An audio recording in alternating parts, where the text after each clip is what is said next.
tempo. Hey, time. Let's go. We bring that real talk when it comes to sports, covering the news, giving you the truth. Nothing but that real on hoops in the league.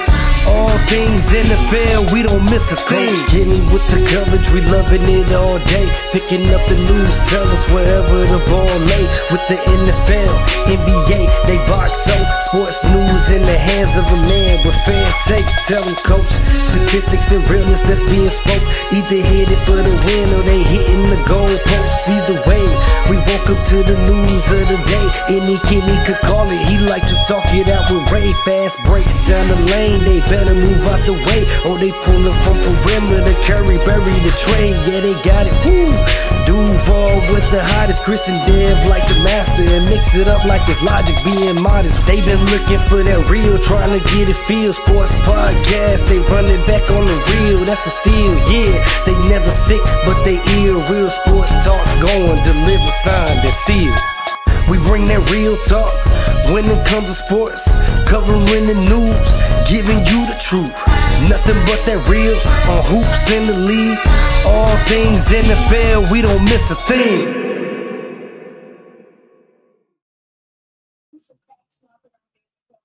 Live here on Monday Night Football. It's lit, it's up, and it's stuck. What up, Dave? What it is, my guy? What's happening? Just out here loving life. Could have been a little better, but what are you gonna do? You got to take the wins when you can get them, right? I feel you on that one. I most definitely feel you on that. Yeah, some of us had to face Super Bowl contending, championship title contending quarterbacks. Some of us lucked up with rookie matchups this week. Won't say who's who and who's what. I'm gonna say it. Hey, it's not our fault that y'all quarterback, who you got high on, wanted to take a massage day. Yeah, I'm not sure exactly what was going on there. Man, he did low management. That's what's going on. That was bad game for that. Only a division rival. You had a chance to really assert your authority on a division, and that didn't happen. So unfortunate there, but we shall overcome. We will not be deterred, just like James Harden. Despite any fines or things, we stand in what we say. Geno Smith just threw the ball to himself and he caught it. You should have batted it down. You end up losing more yards there. I don't be understanding what quarterbacks be thinking. I think they panic in the moment is the only thing I can think of that really makes sense, because typically it's just bad news. Usually good things are not going to follow. So I don't know. But give me just one moment. Update something real quick. All right, we are good to go. But yeah, we are back on Real Talk. Here we have Monday Night Football. The Seahawks are up 7-0 on the Giants early. Daniel Jones has been a little struggle, I think, to say the least. And the Seahawks were able to capitalize. Looks Geno got pulled down. Oh, nasty hit there as he's dragged down, almost horse collarish. Shout out to my man Reggie Sips and Sticks in the building. Gang. Such an exciting time this weekend with the sports that we had going on. But Dev, we got to get our picks in since we were missed Monday. Obviously, the Giants are down 7-0. I had the Seahawks, I think, in your league as well as my other. Who you got tonight? I think I went with the Seahawks too, with other picks when I was picking on everybody else stuff too. So I still route the Seahawks. I most definitely don't trust the Giants and baby hand Danny Dimes, man. I just don't. I just don't trust these guys, man. And I know about Wink Trust me, I know faithfully about Wink and that blitzing defense. Too much blitzes will get you in trouble. Yeah, it's funny you say that. We're going to get to my squad later, but I think we really missed some opportunities by not blitzing enough. So I definitely think you have to have a balance. And almost an incredible interception there by Kayvon Thibodeau. Man, that would have been a play that really changed. That was almost a pick six. But it's a make or miss league, as Mark Jackson says, and he did not make the play. Bounced it right off his forehead. Typical Giants. So we are going Seahawks on tonight. Obviously, it's football season, blah, blah, blah. I love football. Me too. But we got basketball news. We got basketball news that needs to be discussed. Dame wanted Miami, and he got Milwaukee. Tell me your reaction to Dame Lillard and Milwaukee, and we'll get to the rest of the trades later. When I seen that, I was like, whoa, not Miami? He didn't want – what happened there? I really want to know, was Bam Adebayo the deciding factor of that trade? Because they fully got somebody. I can't wait to talk about this on our next segment because he says his name is something. And huh? Wait till we get to the other trades. But for Dame, though, are you talking about Dame and Giannis' nickname? No. I'm talking about somebody else called themselves their own nickname. He gave themselves the nickname. Your guy. We'll get to it. But far as Dame going to Milwaukee, good trade, good move. Milwaukee finally got another star there. Especially they can play either the one or the two, because I feel like Giannis is still gonna be the number one option there, regardless. I still think it's gonna be Giannis' team, and I'm pretty sure Dame know that too. Hey, sorry, Deb, I gotta do this before. Mike Hughes, Bears Commanders on Thursday. I'd love to have you on. Bears Commanders Thursday. Love to have you on. You don't got to run from it. You can come. We can discuss the game while it's happening. Our stream should be synced up. Amazon Prime. Opportunities extended if you're free. Continue, Dan. Hey, Mike, I think you better answer that call, my man. But I feel like I said, Dame could be the number one option or the number two option, but it's still Giannis' team. It feels like now Giannis doesn't have to do everything now. The only thing about the whole Dame situation is, can Dame stay healthy enough to go along with the ride to the finals? That's the only question I have for Dame. But as far as him getting traded there, it's kind of funny how Chris Middleton wasn't in a part of that trade package. It's kind of funny. So how for Milwaukee to keep Chris Middleton and Giannis and grab another star that comes along with that team, and you're able to still keep Brook Lopez. The only thing I need to ask for the Bucks is, where's your bench? Because that's all you really need. If the stronger your bench is, the stronger the Milwaukee Bucks can really be. But Milwaukee is not going to have a kick through in the Eastern Conference. They still got Boston Celtics that we still going to have to ask questions about, you know, after they got a lot of trades and leave.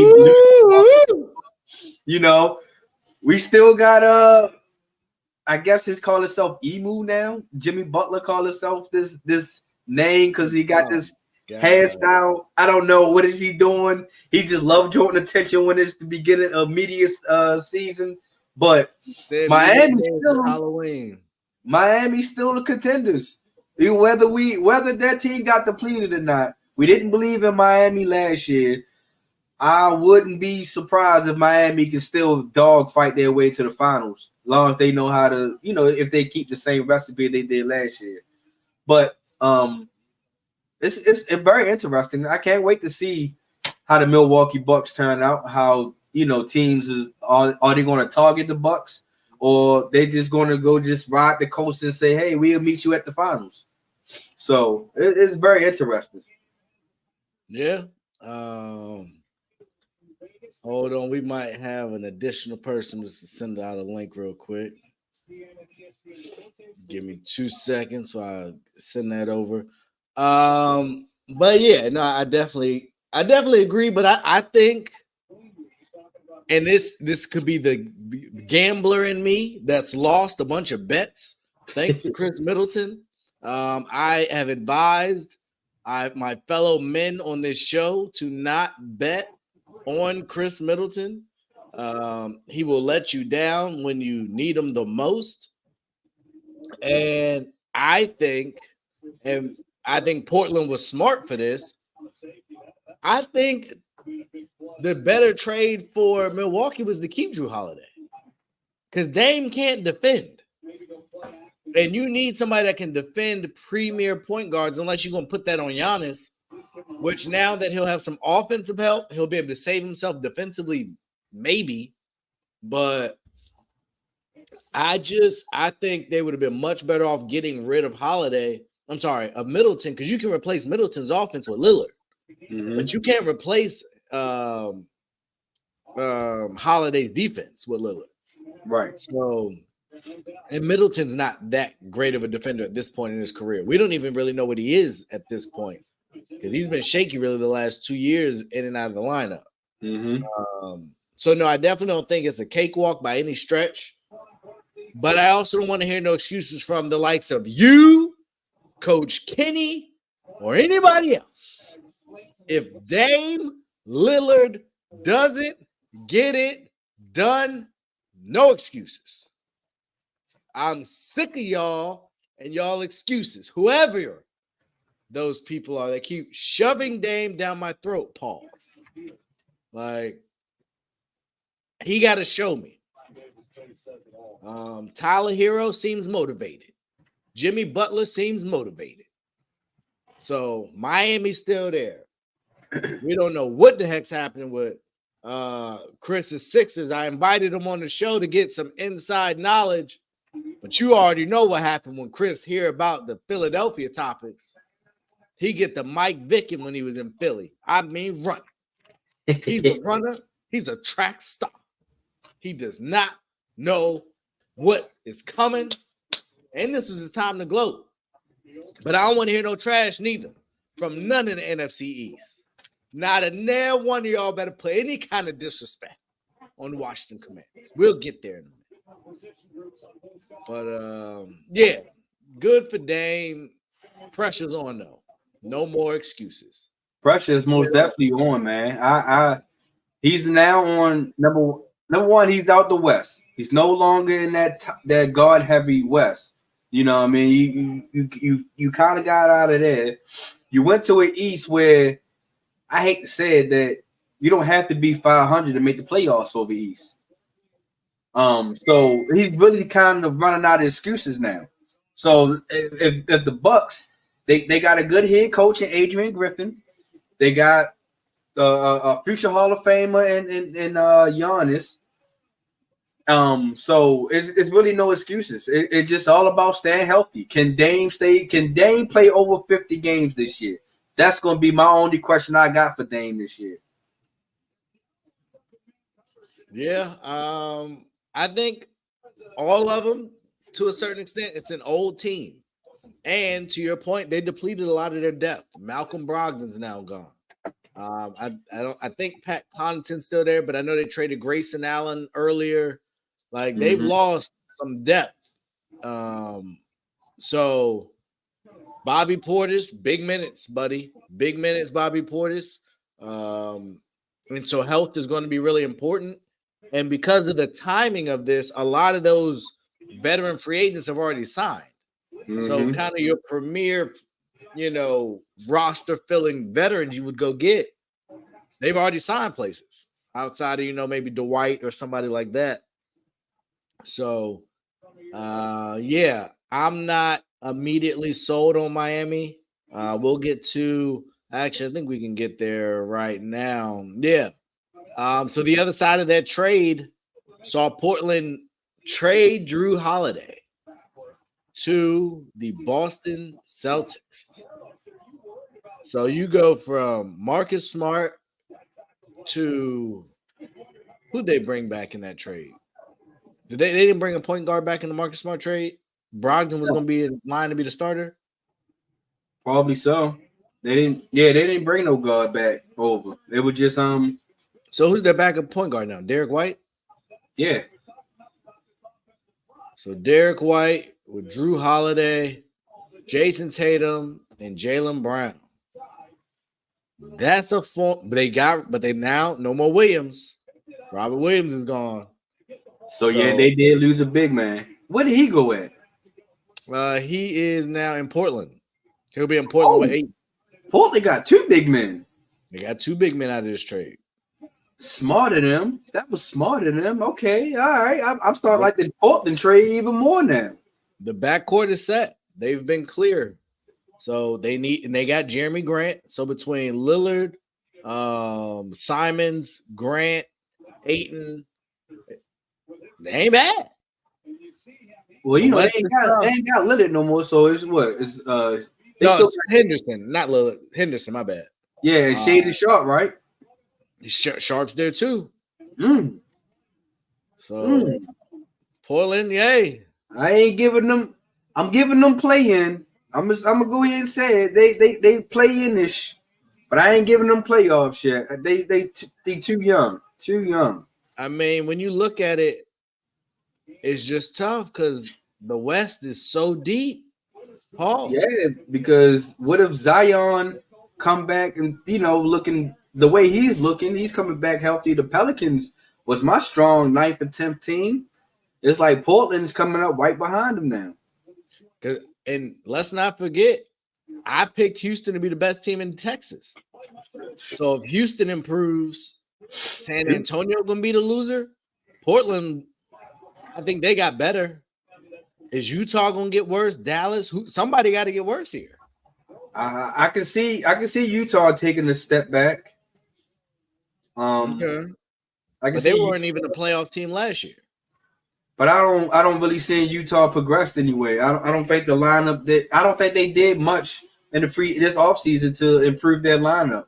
Because you gotta think the Jazz started off hot last year. And then towards the end of the season, they just fell off. Whether it was injuries or it was just a bad team. You know who really I think is going to suffer the most? I got 2 teams.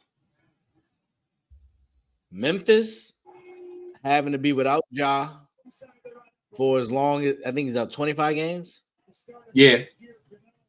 Them is going to be a big 25 games. The West, you can't, to your point, you can't start the year off 5-15. Or only one team that can do that. That was the Lakers. Like when we look at what Phoenix is, what the Clippers are talking about, and the second team I think is going to have a hard time, and I'm getting a little concerned, but they're going to really need to take the next step. Sacramento. The West has gotten strong. And the top, the Lakers, the Dubs, the Nuggets, Phoenix, it's thick right there. So if you Sacramento and you're trying to take that next step, that's a formidable wall you're trying to pierce. But we got Coach in his postseason list T-shirt there. You would know. The Orioles, who are right up the road, are in the playoffs. The Mets nor the Yankees are in the playoffs, even though they have one of the higher payrolls in all of baseball. We don't got to talk too much baseball, but I know a little something. Nats got a title recently. So, hey. Coach, how you been, man? What's going on? I'm good, man. I'm good. Glad to be back. Had to take a little break, a little personal issues, but I'm back and I'm glad to be back. Good. How the season looking? It's all right. They pissed me off tonight in practice. So. Oh man. It looked like they be running suicides tomorrow. No, that was tonight. It was a lot of 16 and 60s tonight. So So yeah, they pissed me off tonight, but it's coming along. We're playing. We're just doing like fall workouts right now, so we're just going about 3 times a week. But we're gonna play some games this weekend, so I'm looking forward to that. A quick update, everybody. Geno Smith is out. Drew Lock in at quarterback for the Seattle Seahawks. Doesn't have my pick looking good. These quarterback injuries are killing my picks. Oh But boy, Drew Lock's trash, ladies and gentlemen. I hope I'm wrong. Dog water. Hey, if he can pull a Zach Wilson, I don't know who that guy that was in Zach Wilson's body was last night. That was Aaron Rodgers. That was all Aaron Rodgers. Yep. All that just to come up short, just like Aaron Rodgers. That's about right. Said, I gotta be like my daddy. My daddy in the building, y'all. Hey. I gotta play good. Or it could have been the Taylor Swift effect. You never know. I guess she's not at this game since it's still in New York, but Travis Kelce's not there. Oh. Drew Lock. Oh, with the scramble. This is going to be trash. You didn't even sound enthused when you even said that. Yo, with the scramble. I don't think ESPN signed up for Daniel Jones versus Drew Lock on Monday night when they got this game, but that's just my guess. But yeah, we're gonna keep it moving. Actually, no, Coach, we got to get your takeaway on Dame Lillard trade, winners, losers. Who's the biggest winner, biggest loser in the Dame trade, and obviously the subsequent fall of Jrue Holiday going to Boston, Ayton to Portland. Just your thoughts on the whole scenario. Well, I think it's two things. It's one is I think that for Milwaukee, they improved offensively, but I think they got worse defensively. So, while it does help them, I think it also hurts them in a sense because Jrue Holiday was their best perimeter defender, and so losing him is going to hurt. But then at the same time, it's going to help them because it's going to help them offensively. And I think the one thing that they were missing is a closer. And one thing we do know is that Dame is a closer. So I think it helps them in a sense, but I think, it hurts them. Jrue Holiday hit a lot of big shots. He did, but who would you rather have as your closer? Jrue Holiday or Dame Lillard? So, you know what I mean? But then, it's one of those, you gotta, win to lose in a sense, or you gotta, accept the good with the bad. So while I think it does help them, it does hurt them as well. But and even the Celtics, I think it's the same thing with them trading for Jrue Holiday, in that while it helps them in terms of they have another playmaker and they have a point guard and a leader and a guy that can play both ends. I think he's certainly an upgrade over Brogdon and Marcus Smart. But then at the same time, it hurts them because they had to trade away Robert Williams. And they really, in terms of size, right now, the only big that they have is Kristaps Porzingis. And we all know, relying on him. Oh, no, you're right. Yeah, I think Horford is still there. So, but relying on Kristaps, KP as one of your bigs is, can tend to be a little iffy, a little sketchy. So, You know what I mean? So while I like it, in a sense, I also, again, it's one of those things where you improve in one sense, but you also get a little weaker in another sense. So, but having said all of that, there's still those two teams, they're the class of the East right now in terms of Boston and Milwaukee. So they're the two teams to beat without question, in my opinion, after making these. And shout out to Portland, too. One other thing, I see Portland in, because in making these deals, I think that they have set themselves up, for the future. They've got a lot of draft picks, and then they got a nice young core that they can build around. And, between the three guards, Shaedon Sharpe and Simons and Scoot. And then you got a young big in Ayton, who you could build with, who's in his maybe third or fourth year in the league, something like that. So he's relatively young. He's probably 24, 25, maybe at the most. So maybe younger than that. But anyway, I like what they did in terms of being able to not only build their roster to compete this season, but also to compete going forward with those draft picks that they got. And then even, adding Robert Williams as well. That's a nice young piece because he's another young guy as well who and so they got defense, they got length, they got scorers.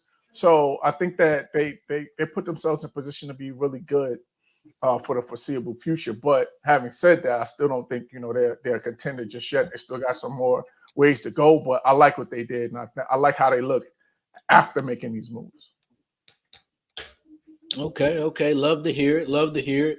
So now we get past all the nonsense. It's time to get to the real. Who won the trade? Who's better? Who's in representing the East next year? That's what it comes down to. It does. Go ahead, Dev. I want to say Boston. Boston is the team that's been together longer. Boston is probably tired of tasting that defeat in the Eastern Conference Finals against whoever it is, whether it's Milwaukee or Miami. I feel like Jrue Holiday is going to be on the mission. Now he's teamed up with Boston, and I say Boston is going to lead the East.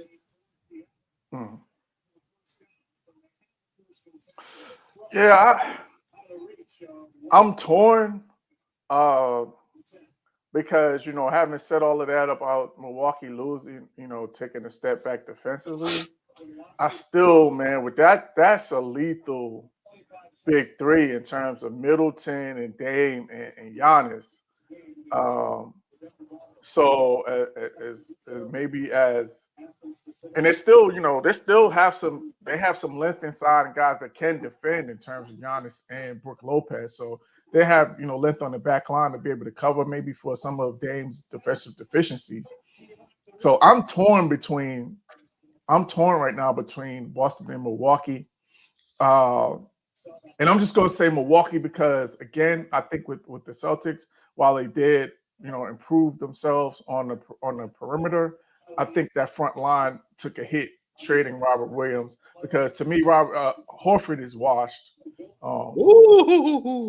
Yeah, I don't really see that you can really count on him to really be washed, but damn. Well, I mean, I went all the way out there. Yeah, I'm sorry. Maybe for lack of a better term, I think he's. Listen, I agree with you. Get that bum out of here. I ain't saying he's a bum. I'll never call him a bum.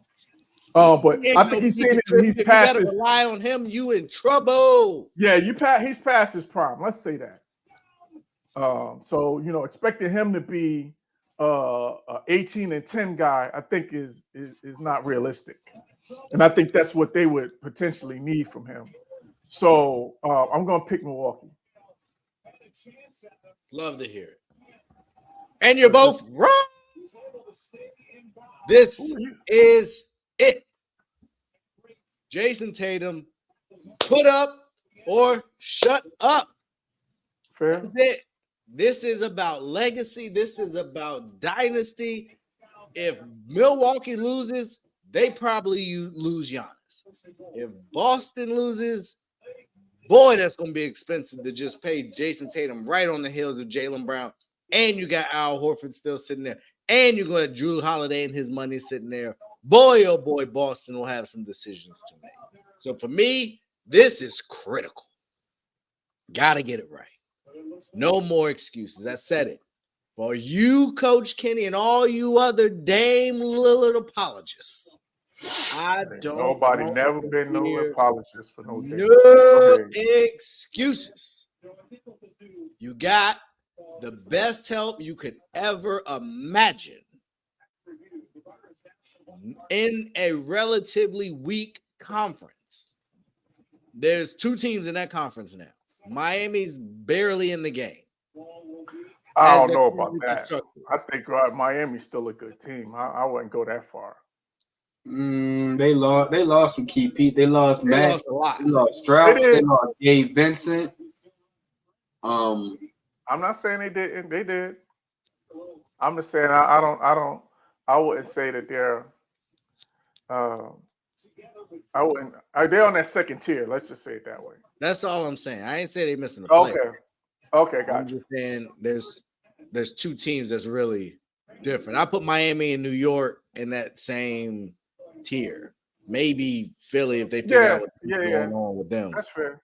That's fair. And then Washington remains to be seen. I think we probably it's still a tier away. We need another guy or two. Yeah. You know, Definitely. You got to actually be a playoff team to be on the tier. Oh yeah. Okay. Here you go. Here he goes. Here he go. Shout out to the Cardinals. Speaking of teams on tiers, James Harden decided I'm good on media day. Jimmy Butler leaned in. James Harden opted out. So what do we think? We were on Dame watch. One of the first people to request a trade was James Harden, and he is one of the last to not get traded up to this point. It does not seem to be going in a positive direction. So, Coach, what happens here? What does Philly do? I honestly don't know.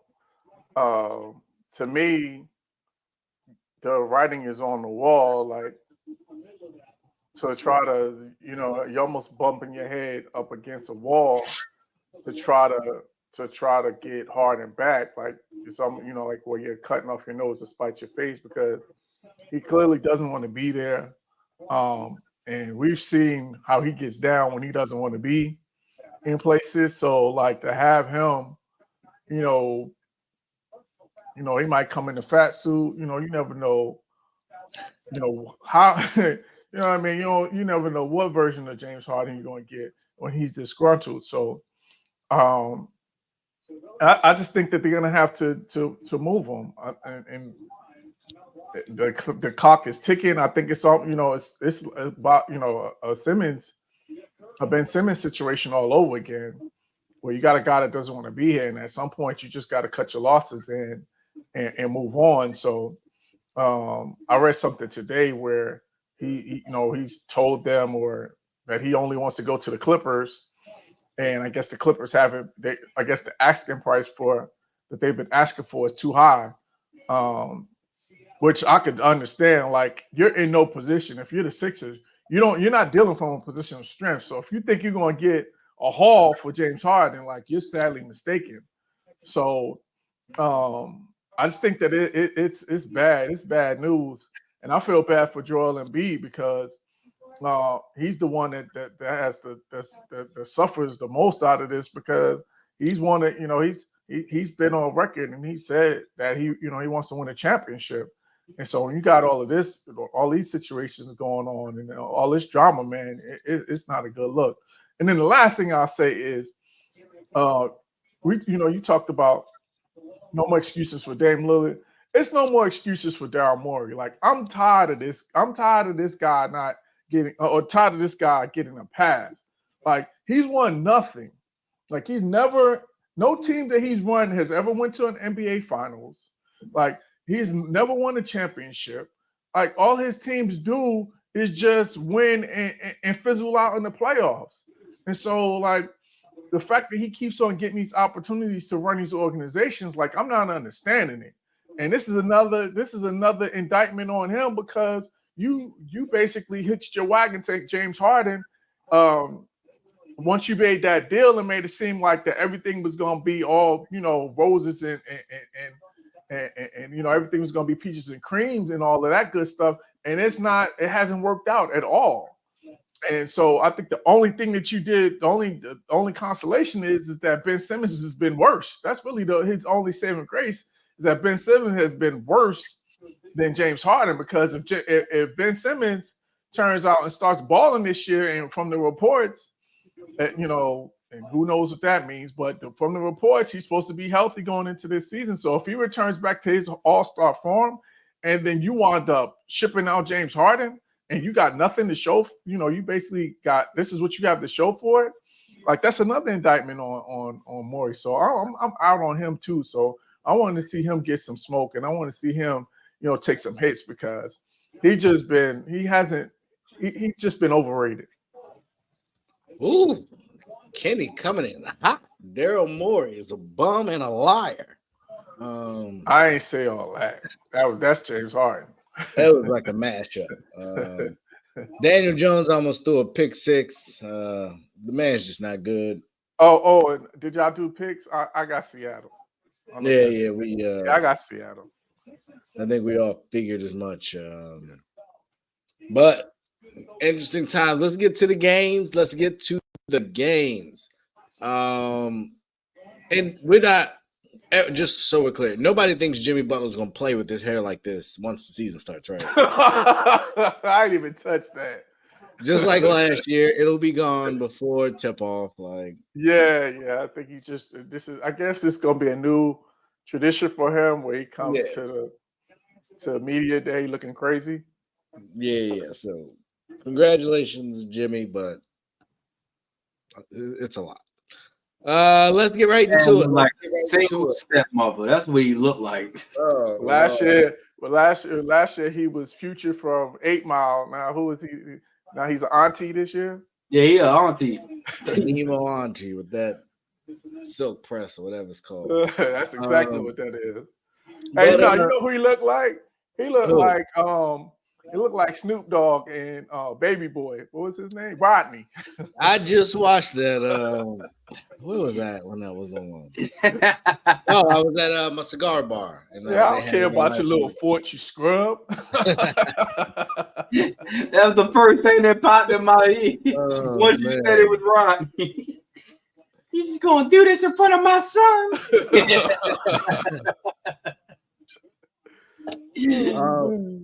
But we got football games. We got a lot to get to, so let's get to them. We're going to start at the top, arguably the game of the week. I said it early in the year. Quarterback away. It's currently now sitting at 2-2. We should easily be 3-1. If Sam Howell plays like that consistently, watch out. I don't know if he will, but a really good game. Washington falls 27-24, I believe, and overtime. 31-24. 31. Yeah, it was a field goal, so 31-28. 53-yard field goal in overtime. We did know this time that the game can end in a tie, and maybe we were playing for it because we didn't go for it on fourth down. Ron Rivera, not sure. But yeah. I was impressed with the showing. Defense played well, but the front four is great. The front four is great. But sometimes the scheme just ain't working. And too often, when put under pressure, Jalen Hurts didn't look that great. But at critical moments, we kept playing that weak, soft zone. And my goodness, A.J. Brown gave Emmanuel Forbes a welcome to the NBA. Or NFL, I'm sorry. And it was a good lesson for him. But I just didn't like some of the way in which the game was called defensively, especially in some of the key moments. Dev, your thoughts on the game? I knew y'all was gonna lose. That's why I picked against y'all. It's like nah. Philly is just showing that they can just win in all aspects. You know what I mean? They can show you that they can win it in passing. They can show you they can win it with running with behind DeAndre Swift. They showing that their defense is elite. I'm not gonna say they had the best defense, but because I felt like the Commanders kept shooting themselves in the foot at one point in time. I was like, they're not gonna win and keep shooting themselves in the foot. But somehow, some way, Sam Howell towards the end, man, was starting to look like the quarterback that y'all was raving about in preseason. And I'm with you. If Sam Howell could continue to play like that each week, and he don't have to ball out and try to be the hero. He just have to manage the game a little bit better and put y'all in better position and scoring position. It just can't be 3 and outs or maybe just 3 points. He got to find a way to keep consistently getting to the end zone. But shout out to Philadelphia, man. That, like I said, that defense really balled out yesterday, and they almost balled themselves out of the game because, like I said, they shouldn't have been giving the Commanders so much opportunity to actually win that game. But yeah, I'm with you. Quarterback away. I don't know if Sam Howell is the answer, but if somehow, some way he can get y'all through this season, man, Sam Howell can do his job. All right. No, I agree. I think he's still going to grow and develop. He's super young. It's going to be a roller coaster ride, but you see some talent. I will admit that I did see a lot of talent. Atlanta, Taylor Heineke's still on the bench. Just feel free to insert him if you. Oh, not for long. I don't know. Man, they is making fun of the whole Atlanta team for real. They were saying that Kyle Pitts is out there for cardio now. they saying Atlanta's really trying to tank, but I don't know why they tanking. Nobody wants to go down there. It's a winnable division, I'll tell you that.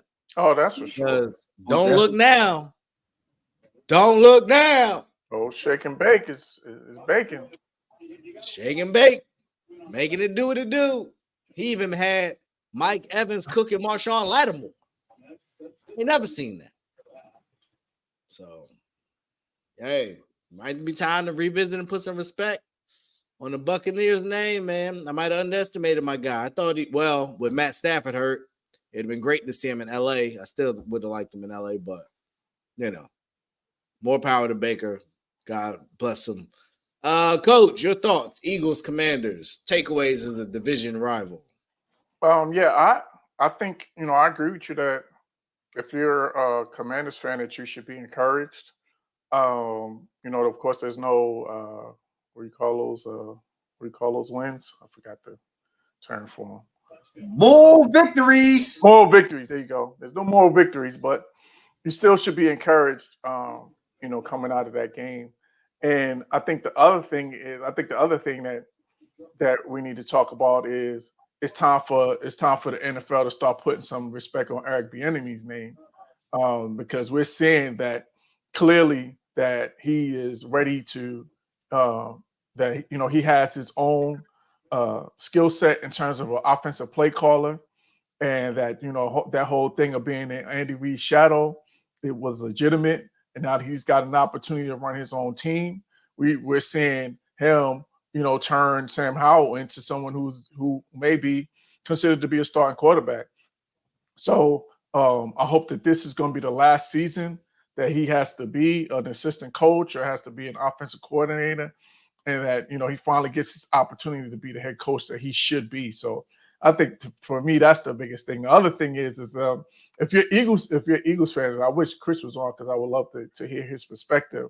But if you're an Eagles fan, you got to be a little concerned that even though that you are 4-0, you still got to be a little concerned because offensively they're just not clicking on all cylinders. It seems like they haven't found the consistency offensively. So that might be, that would be an area of concern. It's an area of concern for me as a Cowboys fan in terms of our offense, which we'll talk about later. But I think that the Eagles, while they're winning games, they still haven't shown us that they're totally, at that level that they were last year in terms of, playing for a Super Bowl. So those are my two big takeaways. Who had Washington as potentially the best offense in the NFC East coming into this season? Here's what I will say, and I don't know if Josh Harris would be willing to do this, but I hope he would. I think right now Washington is a fringe playoff team. I think Sam Howell is going to be inconsistent. That D-line, I think, will get better and better as long as they stay healthy.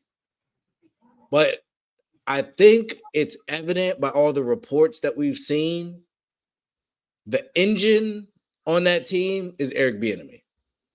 And you can only suppress that for so long.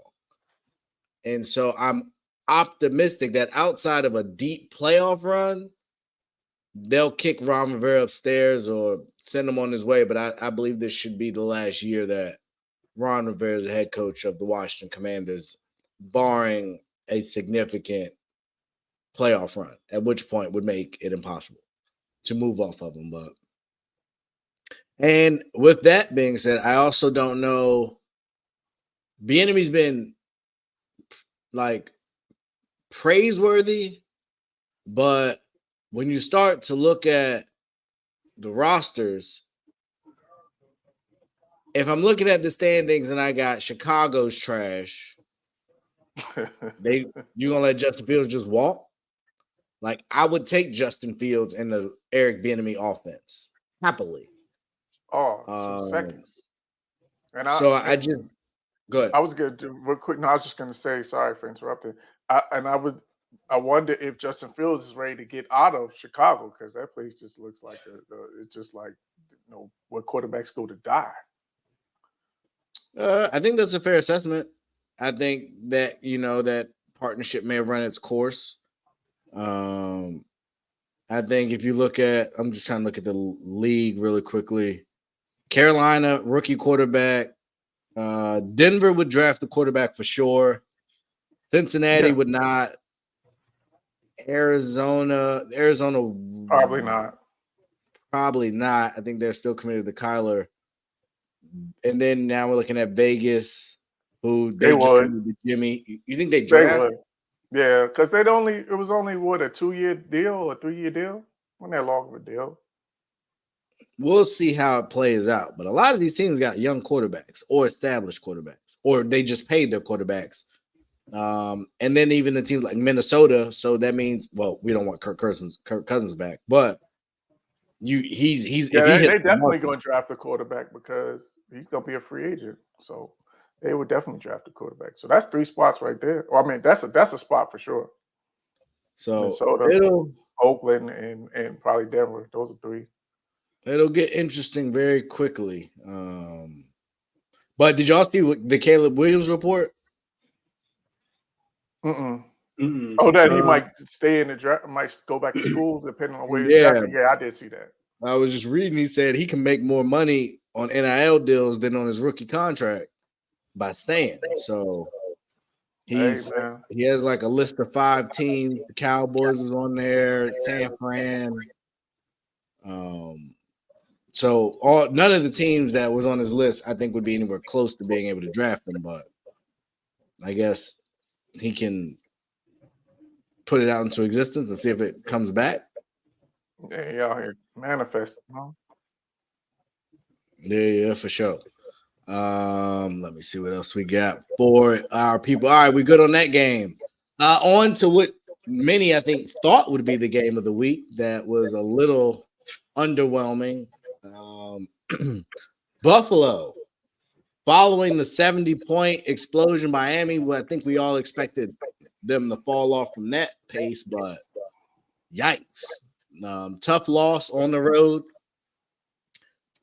Question for you guys. Is this a big deal or no deal, Dev? That Miami lost? Yeah. Or that Buffalo won, either way.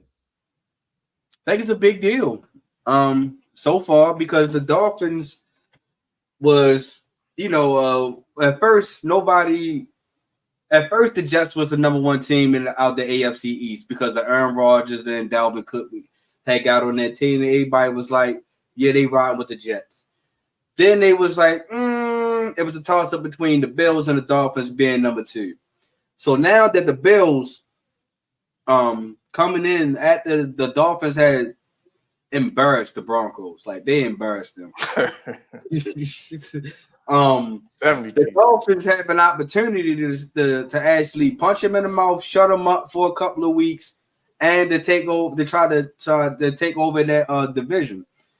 And that's exactly what Buffalo was attended to. They wasn't out here to try to be cute. They wasn't out here trying to throw up 70 points or nothing. You can just tell that the Dolphins was on their mind, and they ain't doing nothing, or they ain't worrying about nothing else other than the Miami Dolphins, and to make sure that this 70 point doesn't blow on them. So I think the Bills had, and then they also did a great job on Tyreek Hill. Tyreek Hill didn't even see the end zone yesterday, not at all. So I think it's a big deal for the Dolphins because it gives them confidence to say that we've been the guys that have been winning this division for the last couple of years. Why people keep sleeping on us, and now people probably not going to sleep on Buffalo as much. As far as Miami, it looks like, hey man, if you not playing against the Broncos every week, Miami don't look like they got an answer, man. And this is where we want to see Miami anyway. Is now that they probably got their first loss, how would they look after that bounce back game? If they still gonna look the same way they played against the Bills, or if they're gonna try to throw up another 70 bird on another team.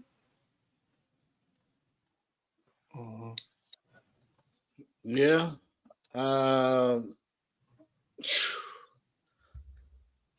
don't know. So I'll give a little personal backstory. I was in my cigar spot on, I don't know, some day last week before the game. It was a cigar, right?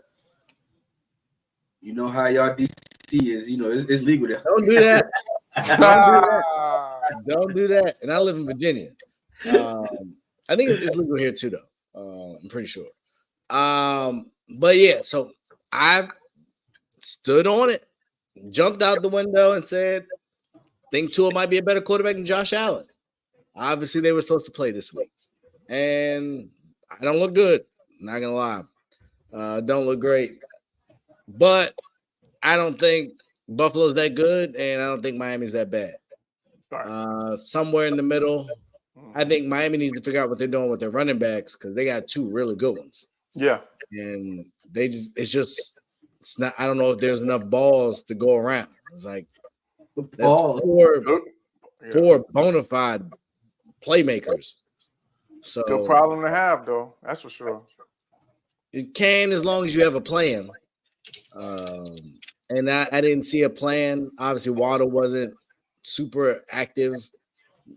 I think Miami will be fine. I picked Miami to win the division, but impressive win by Buffalo. They did what they had to do. They went toe to toe, and they won the game. So shout out to Buffalo, and both of y'all are tied 3-1. So we'll see what happens.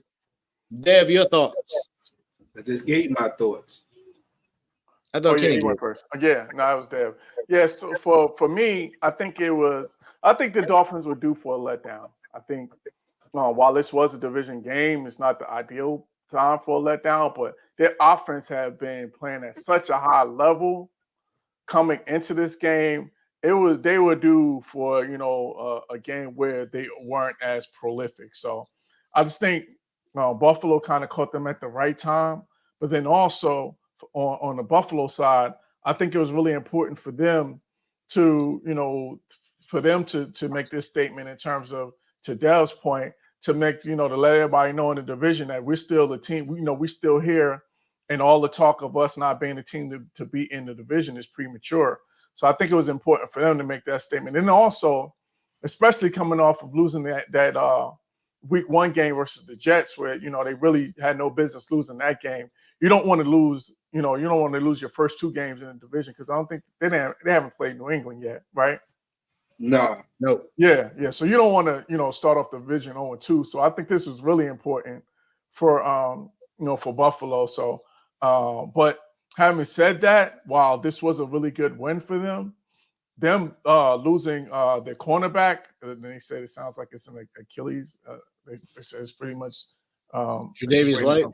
Yeah, Tre'Davious White. Losing him. Yeah, they said it's Achilles. He's done. Yeah, like losing him, that's a huge loss for them. So it's going to be interesting to see how they respond to that. But while losing him, what's funny is they lose him this week, and then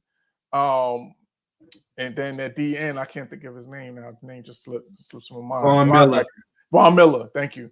Von Miller is due back to practice this week, so they lose one in game one. So I think he's still, we know what when Von Miller is healthy, one thing he can do is get to the quarterback. So I think he'll, while losing him, it's going to help their defense in terms of getting some pressure on the quarterback, and maybe that'll kind of offset the loss of Tre'Davious White.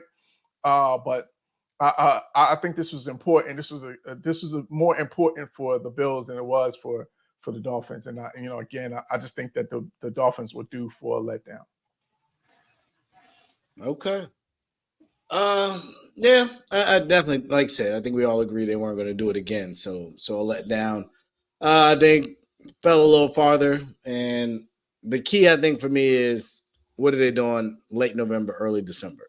Mm-hmm. Are they winning those games? Because that's where Miami typically struggles, and they definitely have the talent. You just got to stay healthy. I saw Tua run a couple times. I was like, oh boy, please get down. Right, holding your breath. Why did I put I had a reason for discussing this. Oh, let me ask y'all a question though about this. It just popped into my head. So, do we think does this game pretty much put to bed the whole issue between Josh Allen and Diggs? Is that no longer, and do we need to kind of kill that whole narrative about them two not being on the same page? Nope. I think they're professionals. I think that's it. I think winning helps, definitely. But I don't think they're best friends, but I think getting to the Super Bowl is the only way it's going to solve their problems. Okay, fair enough. And I don't know how much of it's with Allen as much as he want to get paid too. I think it's multifaceted. So yeah, that's true. And that can't be fixed until he get paid. So I wanted to draw attention to this particular game, not because it was awful, but I think it has a lot of implications. Broncos, Bears were up big time, and they collapsed, just like Denver did against Washington. And so my question is, one, are the Bears cursed by firing Lovie Smith? And two, who is Russell Wilson? Coach, I'll start with you. For your first question, I think yeah. Because basically they've been pretty much been trash since they fired him. So, but I think honestly we have to ask. I think all seriousness, I think we got to wonder whether or not Matt Eberflus is the right coach for this team. I'm starting to kind of question whether or not he's the guy for the job, especially after that going for it on 4th and 1 at the 18 was just made no sense. And like you basically that decision basically cost your team the game for all intents and purposes. I mean, the fumble return 6 didn't help either. It didn't, but then credit to him that credit to Justin Fields that he turns around and then leads a drive right back down the field and puts them in position to win the game. Then your coach basically snatches victory, right out of your hands by just making an awful decision. And then the second part is, in terms of Russell Wilson, I don't know. Like, I'm gonna be honest with you. I don't know who Russell Wilson is. I'm not sure if you can trust him anymore to be a starting quarterback. And then having said that, I'm not sure offensively if he has the weapons that he needs to be successful, because their running back situation is suspect. Like I got what's my man's name? I'm about to look it up. I just forgot that quick. I got one of their running backs in fantasy, and that dude did nothing for me. Oh, Javonte Williams. He was trash yesterday. I think and Jerry Jeudy, I'm not sure if he's really being utilized to his full capability. So I'm just not sure if they have enough weapons there. And maybe you got to give Sean Payton some time, because I think if there's one thing we know, it is that he knows offense. And so, it's going to take him some time to kind of get the guys that he wants to get in there. But I think this is Russell Wilson's last year as a starter in the NFL, because I just don't know if you could trust him week to week to be consistent and be consistently productive. No, I definitely agree with that. And there was already the friction with him and Sean Payton. And right, I think Sean Payton's safe until he at least gets to pick his quarterback. But right. They gotta be better than this. You can't give up 70 and then so we'll see. Dev, your thoughts? Bears is doo-doo. Like, there's no other way to really look at it no more. It's like, can't sugarcoat it. Anything. Hey, if you're still watching this, my guy, the Bears are doo-doo. And I ain't talking about this regular doo-doo. I'm talking about that. Yeah, dang. I think another party that's really, and I don't know why this happened, but letting David Montgomery go to Detroit, he looks great. Kill it. It don't even stop there. You let Roquan Smith come to the Ravens for a second round. You let they let DJ Moore walk out of the door. You know what I mean? And then you expect Chase Claypool to be the guy that replaced DJ Moore. No, they got DJ Moore. They brought DJ Moore in. Yeah, they got him from Carolina. Oh, that's right. He left Carolina.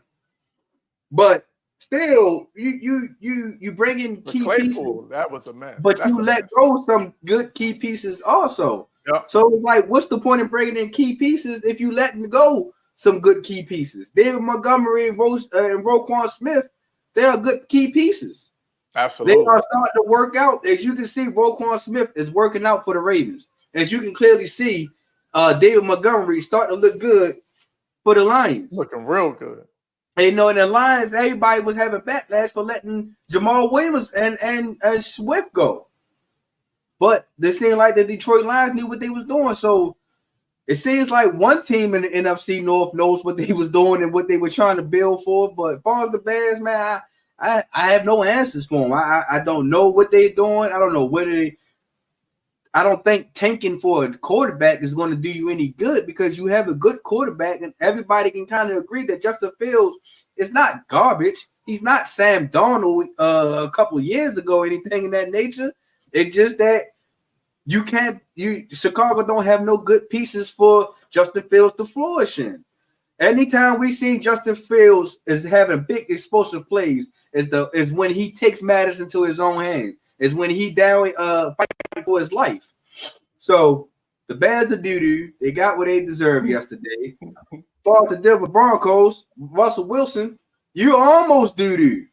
You know what I mean? He is almost at the point that what's that? He's what is that in between, man? Russell Wilson is. When you fall, short. He's the short. That's what he is. it's like you fought, but you don't clearly know if you let it all out or not. So, yo, that's hilarious. It's like you said, Coach. We don't know if Russell Wilson is a starter anymore. It's like if. We could bring Cam Newton into this offense and probably we'll see a little bit of a difference. Just a little bit. But Russell Wilson, man, I like I said this when the trade happened. The trade didn't really make sense for Russell to come to Denver because it was the same key piece. It was the same pieces that was in Seattle. It was just that Seattle had a better head coach, in my opinion. And I felt like Seattle was like, you know what? We choose Pete Carroll over Russell Wilson any day. And now the Broncos are in the predicament like, damn, we see why they chose Pete Carroll in the beginning. Because he's a shark, man. He's almost done. When your head coach comes out and tells you to stop doing this and stop doing that, like, dog, this is how you get tickets. This is how you get people to come in, by kissing their babies and telling like, yeah, we're gonna give you some high hopes that we're gonna ride this year and stuff like that. That's how you sell tickets. Look at the Colorado Buffaloes. That's what they did. That's how they sell tickets. But when you got a shark, nobody wants to buy that ticket from that guy. And then when you got your head coach who knows you a shark and just keep calling you out on your sharpness, you know what I mean? And like, I'm not even a fan of Coach Payton. I think that Coach Payton was the wrong deal for him to come to Denver. You can't trust in the guy that quit on a team when the team was starting to go bad. It's like, you can't trust it. You can't trust him. So, Denver Broncos, you're almost trash as bad as the Chicago Bears. You're not porta potty trash, but you almost there though. God dang. But man, as much as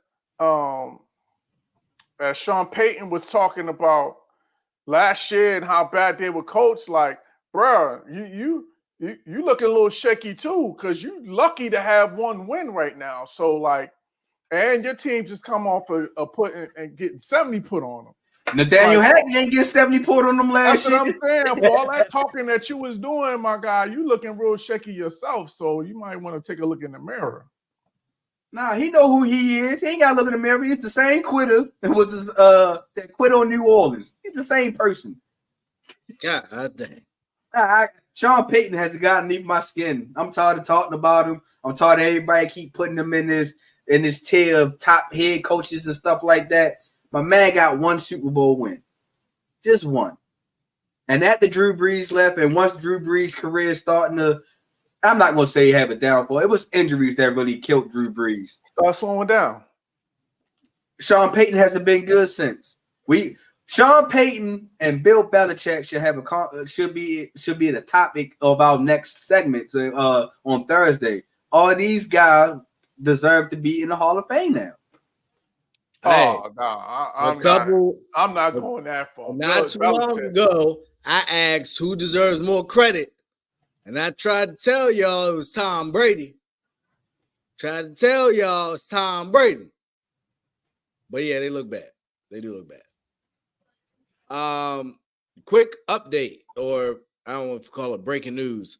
Ryan Garcia will return in junior welterweight bout to fight Oscar Duarte on December 2nd, which is 1 week before Haney fights Regis Prograis. And also there are heavy rumors that Teofimo Lopez will be getting it on with Gervonta Davis in January. Oh, my birthday month. That's what I'm talking about. I love that. So I love that. So then we did get Usyk and Fury end of the year too. And Terrence Crawford was talking crazy at the end of the Charlo fight. Crazy. So talking real spicy. Like, hey, so did Garcia and Golden Boy settle their dispute? Yeah, because this is it says Golden Boy Promotions. Oscar De La Hoya told ESPN. So the fight will be streamed on DAZN.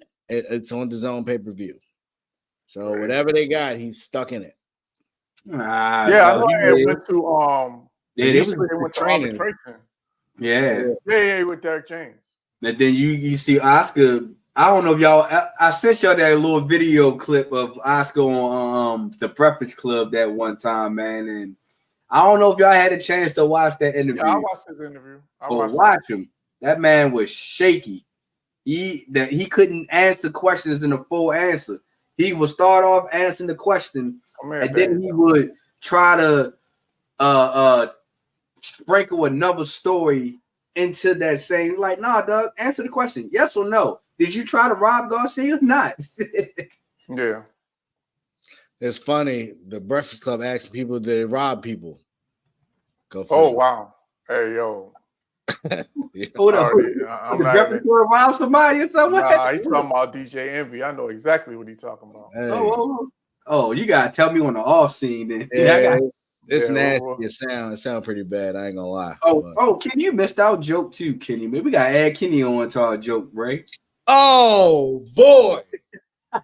Oh, talk about scammers. Like, yeah, I'm using that word because, bruh, some people need the Lord. I'm trying to. Hey, Coach Kenny.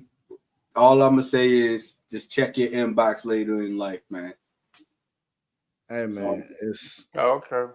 yeah, just some people always recruiting. You just never know where they're recruiting. Oh, I think I already know where this is going. Like, are you coming? Are you going? What? Who? Oh, I think I already know what we're talking about. Yeah, Yeah, we can talk about that offline. yeah. Speaking of coming and going, and up from down, and right from wrong, and what is what, Tampa Bay goes into New Orleans. Hey, Baker Mayfield gets a dub and got his dance on without Mike Evans, with the return of Alvin Kamara. Derek Carr, I think, did leave the game towards them, but he still threw for like 300. He was there for the majority of the game. I think it was like late third quarter, early fourth quarter. Yeah, When he shout out to Chris Olave with one catch. he on your I started Olave and I'm about Amari to say Cooper together. that sounds like a total of fantasy 3 points. regret right there. Yeah, Deshaun Watson really That's screwed funny. me over in a couple ways. And Oh yeah, so but yeah, Tampa Bay figuring it out how to get it done. Leftwich is the coach down there, right? He took over. Nah, Tampa. Oh, No, the it's other guy. coordinator. Yeah, the bald dude. Not Lovey. Is it Lovey Smith? No, Tar Bowles. Bowles, yes. Yeah, Ty Bowles. That's right. Shout out to him, man, because he was taking a lot of flack last year. So shout out to him. Absolutely, and in some ways, rightfully so. But he's figured it out and got him on leading the division at blaming 3. him instead of Brady being washed. But go ahead. Ooh. All right. Sound like we in war zone over here. Yeah, I don't Hey, know. I've been off for a few shows. You start shooting at Thomas Edward Patrick Brady Jr. I gotta make up for lost time. Oh man. But yeah, wow. It's ironically enough. So in the NFC East, this is just me being a nerd, so bear with me. The wins are Philly 4, Dallas 3, Washington 2, New York 1. So it's 4-3-2-1. And then for the NFC North, Detroit 3, Green Bay 2, Minnesota 1, Chicago 0. So they go 3-2-1-0. It's just interesting to see when looking at the standings. But we have some teams trying to figure out. About to be 1-3 because they look like they about to get run off the field. Somebody said the Giants would be last in the NFC East, and other people told me it'd be my team, but those predictions don't look so good right now. But that's why you play the game. That is why you play the game. Anybody else care about Bucs Saints besides that? No. Yeah. They're either team's going anywhere. Division game, division's weak. So, but shout out to Baker Mayfield. Shout out to Baker. Let's go, Baker. He's still starting quarterback. Speaking of another quarterback, got his money, and it seems like the Monstars may have sucked all his powers. Maybe it's the injury. Oh, it's the injury. I don't know what excuse we want to use. But ladies and gentlemen, the Cincinnati Bengals are 1-3. Oof. And they're an ugly 1-3. It's getting late early. And I would like to say, ladies and gentlemen, that these two gentlemen right here, went with Cincinnati. Sure did. God, dog. Cincinnati for what? The winner division. No, I didn't. I I bet you picked think. Cincinnati. Oh yeah, you right. You did. Yeah, That's I right. picked Cincinnati. Now I got. Not looking good. I don't even know what injury Deshaun has. He just has a shoulder injury, so I don't know what that But means. it's his throwing shoulder. They're It's his saying throwing shoulder, though. his rotator cuff had fluid in it, Yeah. and What does that mean? every time that he was throwing, he was feeling pain, and he wasn't able to put enough air onto the ball. You know, stuff like he couldn't put no strip into the pass. That's what So they this- said. Good. This girl Not I good. know was just telling me she has to get rotator cuff surgery, That's not and good. it's like a crazy recovery. That's a Yeah. big. That's a Because that's a big surgery. yeah, Yeah, because I it's pretty had much no Long idea. recovery. Yeah, it's a if the long ligament recovery. that's around the rotator cuff, if that ligaments is no good, then you're gonna have to get surgery. That means your shoulder going to keep constantly popping out. Yeah, she said she can't drive or something for like a couple months. Like, Yeah, I Yeah, had yeah, it's a long recovery. because I dislocated my shoulder in at least about good 10 times. No exaggeration. Same shoulder. You know what I mean? It was like either it popped out on its own, or it was either me playing football and it popped out. And I never got it checked on. It's been some years, but I did had to rehabilitate my ligaments in my rotator cuff though. God dang. Yeah. When pitchers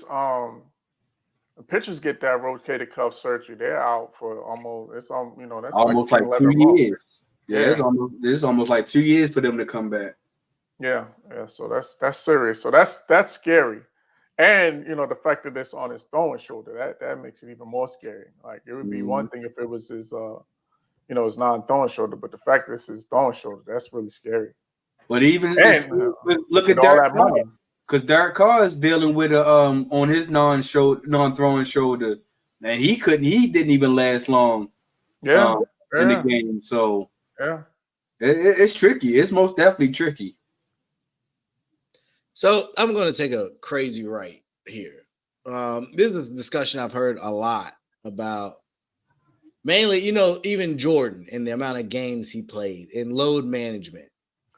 And when we look at all these injuries today, pitchers, quarterbacks, with all the advances in modern medicine, all the nutritionists and all the strength and conditioning coaches and all of this stuff, how is they throwing 300 innings and 5,000 attempts game in, game out? And they just kept playing with much less medicine, a lot less science, a lot less understanding. Like the modern athlete, although physically superior, it's like new appliances. There's the quality is just not there. Are they really physically superior if they're constantly breaking down? Visually, you would think they got the muscle mass of giants. Bigger, stronger, faster, like freak athletes. That's what they say. But this kind of almost goes against that, because you make a great point. I think as far as technology goes, you could go as much as you can, but at the end of the day, you're still going to, injuries is just something that you're not going to be able to avoid. It's going to be part of the game as long as you play, because again, it's physical wear and tear. So I don't care how much you do, or you could do as much strengthening and pre-maintenance and all of that, prehab and all that other stuff, and you can have all the sciences, technology in the world. Once you blow out a ligament, or once or you go the wrong way, you throw the wrong way, or you get hit the wrong way, anything can happen that can cause an injury. So, yeah, I don't know, man. Aaron Rodgers, but I understand. I get your point. It's just interesting. I don't remember growing up as a kid looking, torn ACL, torn Achilles all over the place, and now it's like just a matter of time. Yeah. And you would think they would have a way to predict it or prevent it better at this point. Yeah, but you got to also look at it as look how different types of fields, the fields was worse, I would imagine. Oh yeah. yeah, but then you get some of these fields that they try to make it so perfect for people, but it don't wind up being perfect. Because let's look at that one year that the Ravens had all those ACLs and Achilles injury. They wasn't even looking at the nutritionists at first. They went straight to the field. Is it a Ravens field? What type of grass they playing on? What type of turf do they practice? Stuff like that. And I think, like, to Coach point, to each I forgot where I was going at. Oh, it slipped away that fast, man. Dang. The generations. The health. Or the difference between the old and new. Oh, but like you said, the body gets so much wear and tear, and the body wasn't really made to be playing sports, really, as most of these doctors would say. Was you ever a Giants? Oh, please. I'm not trying to hear that. You know what? I don't want to hear nothing. Next topic. That threw me off. Get out of here. Yeah, get out of here. This guy, man, every other year, he drops them. Like, I'm not trying to hear this guy. Wasn't he a Rams fan? Just a couple. I thought he had jumped on that bandwagon. I'm not giving him no. Yeah, you're not getting no. I'm not paying you no like mind, he changed networks. Goodness gracious. Seriously. Yeah, you're not getting no light on that, bro. Woo. But yeah, Don, you're right though, Dev. The doctors always say, and I remember, when I was having problems with my back, I first started having problems with my back, from playing ball or whatever. The doctors doctors say to you, well, you only have so many jumps in your body. And, the more you jump, the more that you're putting wear and tear on your body. So, it's the same thing. You only got so many throws in your arm, before it wears down, because again, it's just, you're wearing down your body, and you're exerting, pressure against those limbs. So eventually they are going to give way. So you can only do it for so long. I don't care who you are. I don't remember Greg Smoltz or Greg Maddox and John Smoltz having Tommy John or Nolan Ryan. But Smoltz had Tommy John. Did he? Yeah. Nah. But no, I get your point. Right? But even with those guys, man, a lot of those guys that, especially in the NFL, you see some of those guys now, like guys like Earl Campbell, where he could barely, walk.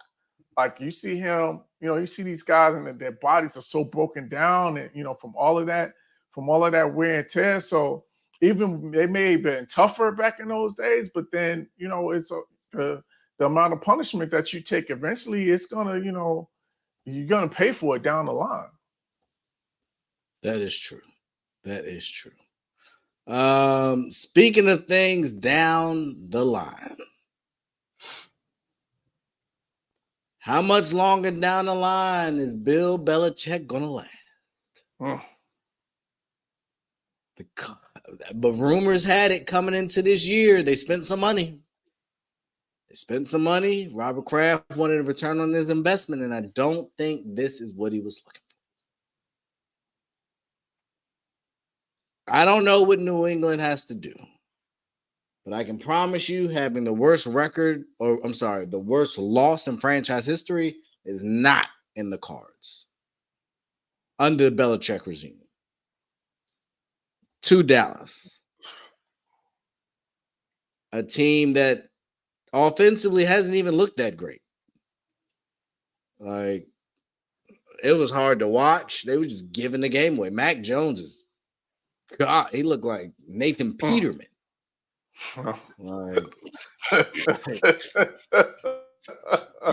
my God. Are you colorblind? Do you know who you're supposed to throw it to? But yeah, I don't know what's next, but I will pass it to you, Coach. If you're Robert Kraft and you have the legacy of the Patriots and Tom Brady just retired his number, How much longer do you let this run? Oh, In a man. division that is young and stacked for the foreseeable Man, future. look here. If I'm Robert Kraft, Belichick, this your last. You on the hot seat. You're officially on the hot seat as of right now. Like, because to your point, Miami ain't going nowhere. Buffalo ain't going nowhere. And they're leaps and bounds ahead of you.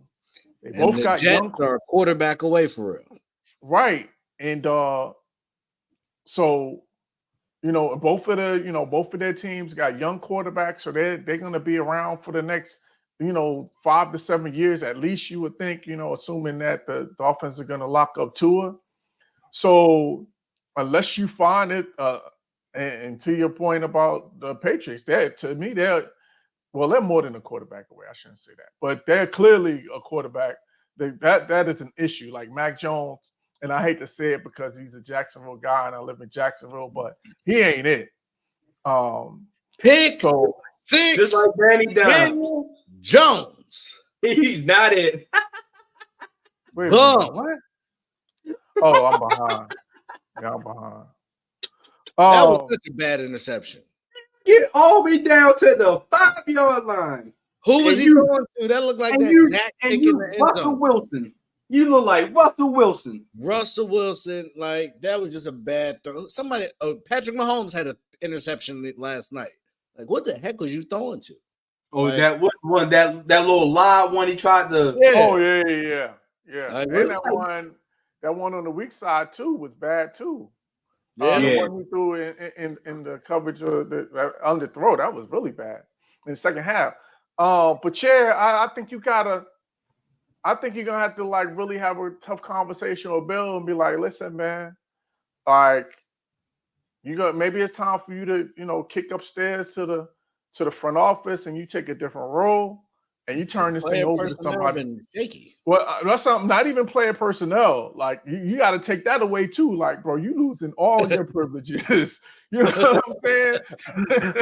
You could be like we call that like a advisor or something like that. Consultant, Yeah, advisor, consultant. like Jerry but West, but with less power. but you lost all your privileges in terms of being able to run this franchise because, to your point, Ray, since Tom Brady has been gone, they have not been nowhere near the team that they were when he was there. And a few of those years to give Tom Brady credit, like he carried those teams into the playoffs. Like the talent level of this Patriots team in the last 5 years has been suspect. I think we can all agree to that the talent level of the Patriots for the last 5 years has been suspect. And Belichick is in charge of personnel. So, like, there's no one else to blame besides him. So he's going to have to get the ball. Yeah, that's what I'm saying. Like, you gotta have to take accountability. And if I'm Robert Kraft, like, I can't keep allowing it, that's the definition of insanity. Is doing the same thing, expecting different results. So he's gonna have to go ahead and make a tough decision, have a tough conversation. But for me, I think Belichick's got to be on the hot seat. So if you're Bill Belichick, I'm gonna flip it on you. Do you proactively go to Robert Kraft and say, "Hey, I missed on Mac. I'm gonna go on and head out." But if we just lose out, I know I got a Fedor, I got a Caleb, and I got one or two other ones that's coming, and they it. So go on and tank it on out? You saying tank it out? I feel like if there was a coach that would do it, Bill would. If he has the security that I can come back. Because Bailey Zappi and Mac Jones is not working. And hey, quiet as kept, Jacoby Myers looks good at Las Vegas. So I don't know what was happening in New England, but he's balling out there in Vegas. Nelson Aguilar has seemingly found himself away from New England. So I don't know. A lot of talent goes, doesn't really produce.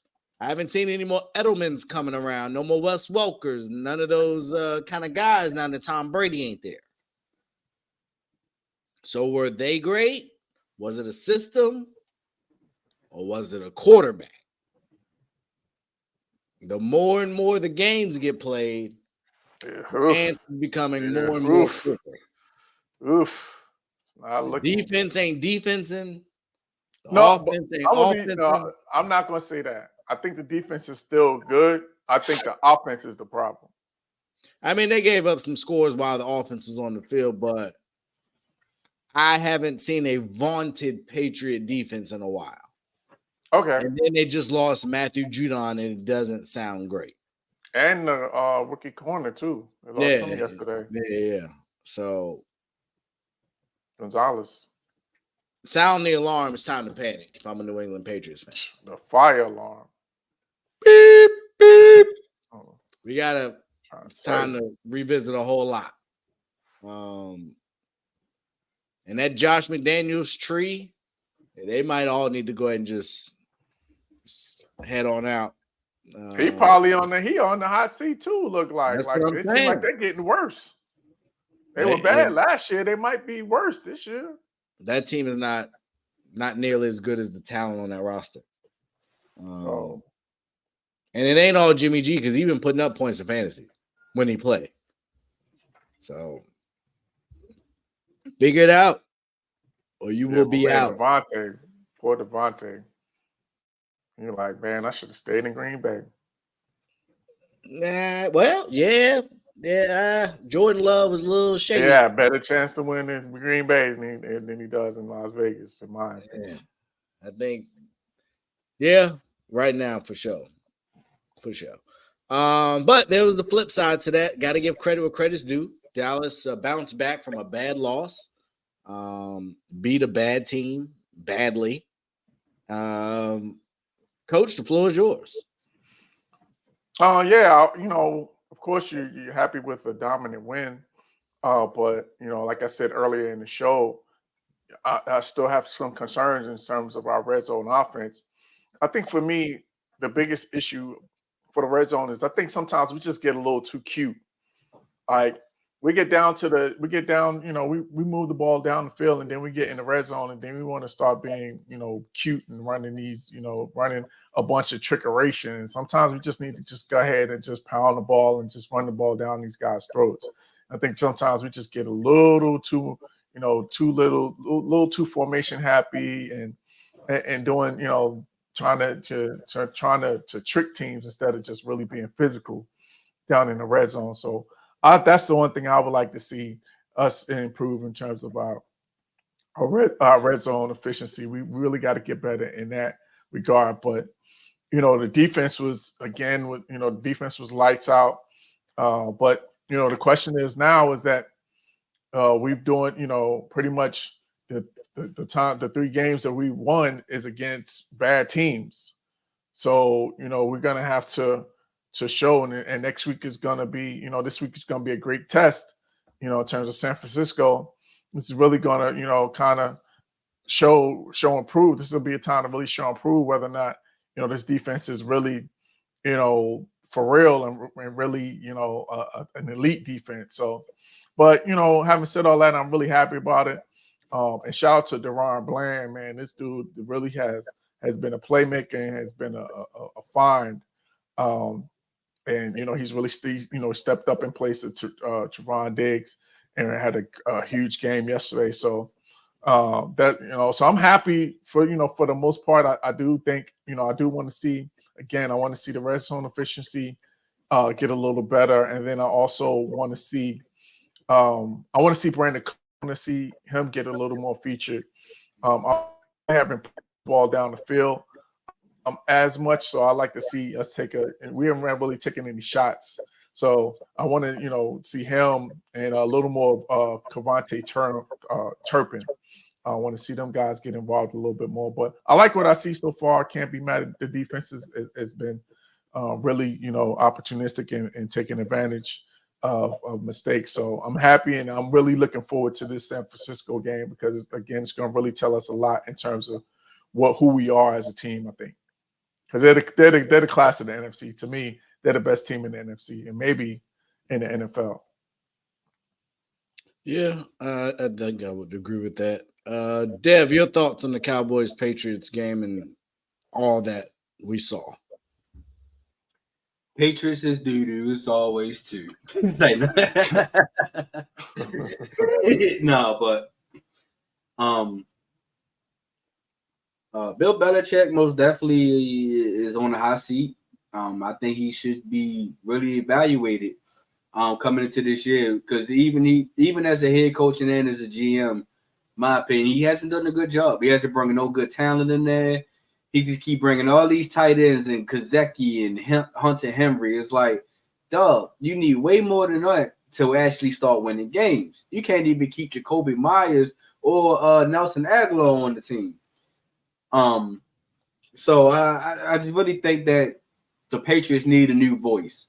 It's time for a new leadership over there. And I don't, it's not to discredit Bill Belichick. Like I said, during this time with Tom Brady, he was the head coach. He was the guy that everybody wanted to mold their team to be like and stuff like that.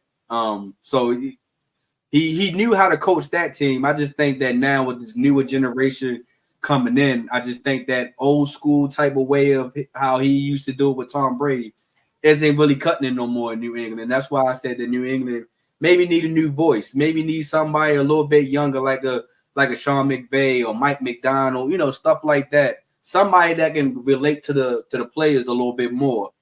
I think that will most definitely help out the New England Patriots. Far as the Dallas Cowboys, man, they better have did their job against the New England Patriots, man, because all that talk, Zeke coming back home and Zeke is getting ready to show what building that he built up and all this other stuff.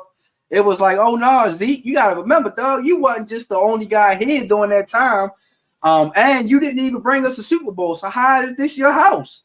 So it was the Cowboys. It was like, nah, we gotta shut this noise up. And because if they wouldn't have shut this noise up, to have a back-to-back losses to Arizona and to the New England Patriots wouldn't have looked good for the Cowboys nation. And I'm pretty sure that every Cowboys fan would have been hot if they'd have lost to the hot. Because now you would have been questioning Mike McCarthy. Is he the right head coach for the Dallas Cowboys?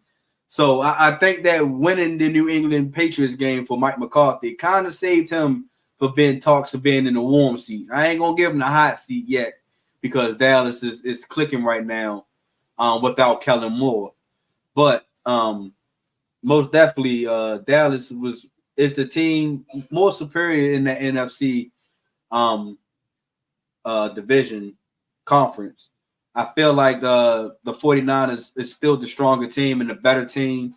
And like Coach just said, man, they about to have a test. And hopefully the Dallas Cowboys is study right because San Francisco, it looks like it doesn't matter who they play against. Their game plan is still the same. It's still feed Christian McCaffrey. It's still get Debo the ball and get Ayuk on deep passes.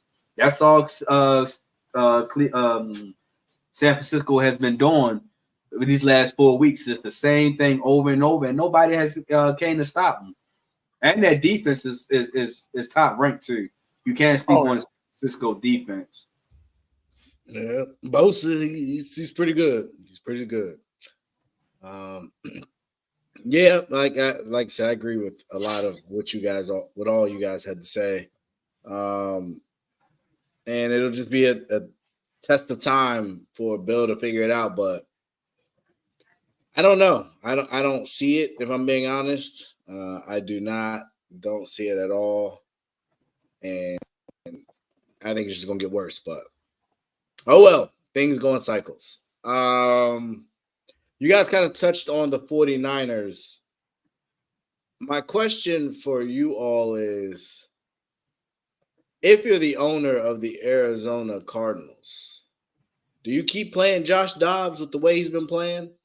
If the goal is not to be competitive and win, or do you keep letting him put some tape out there? Maybe he becomes trade bait at some point. I like the second answer better. I'll say, Dev, I'll start with you. I like the second answer better, man. Let my guy put some tape out. Josh Dobbs has been bouncing around this league without no tape, and nobody's really got like a set like answer on Josh Dobbs. So I said, let him get some tape, man. Let him trade bait, because you already know that you're not really going into the draft looking for a quarterback anyway, because you just paid Kyler Murray that money last year. So I say that you just let Josh Dobbs do his thing, man, because obviously the Arizona Cardinals plan backfired. When you was like, oh, Kyler Murray not coming back. We're going to let Colt McCoy go. We're going to let all the good players go. We're going to make it seem like we tanking. And we're going to bring Josh Dobbs in just a week before the season starts. And I know he ain't going to do no good. But Josh Dobbs had another agenda on this plan, man. He came out balling. Each game that he's played in so far, Josh Dobbs had the Cardinals end the game late in the fourth quarter too. So I if he can do that, man, I say let the man get some tape. We can't stop a person from getting money, man. So if we don't stop the top athletes out there getting tape and getting money, why we should stop Josh Dobbs? I respect it. Quick update. Early in the fourth quarter, Giants fans are leaving the stadium. It's emptying out. As they should. It's not looking good. That pick six. As they should. Man. The Giants just punted on 4th and 31. So one of those.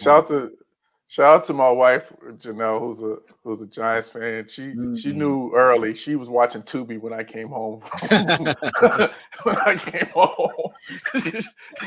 She knew early she wasn't wasting her time on this game. You said she'd rather watch the fake TV. Hey, yo, man. Shout out to Tubi, man. They be having some good movies on there. They do? Yeah. The good is relative. You know, when people get shot, I seen this one movie, man. There's a few that are little, you can tell if they're real low budget.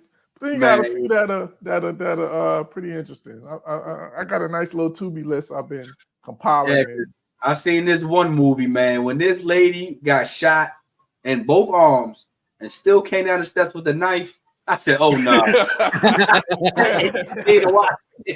I said, no way. She didn't even drop the knife. I didn't get shot in both of your arms. You didn't even drop the knife.